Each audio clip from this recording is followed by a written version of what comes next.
Hello, in front of you is our 90 horsepower tractor. We made 3 improvements for this tractor. First, we changed the battery installation position.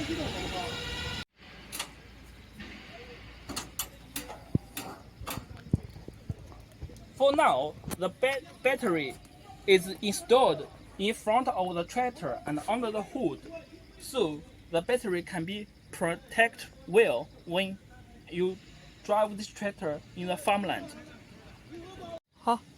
And we also made improvements about the air brake system of this tractor.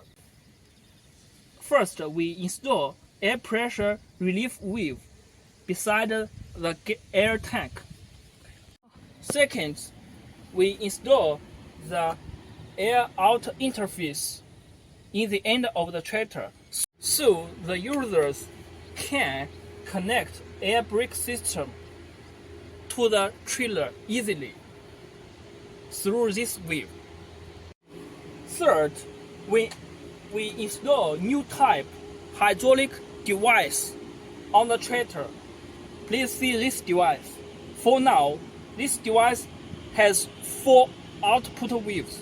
This valve control 3-point hitch, and these valves control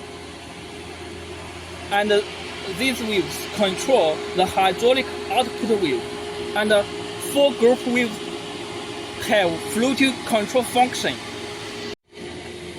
The agricultural machinery connected to it can realize floating control of the lifting position when working in the field. If you are interested in this tractor, please let me know. Thank you.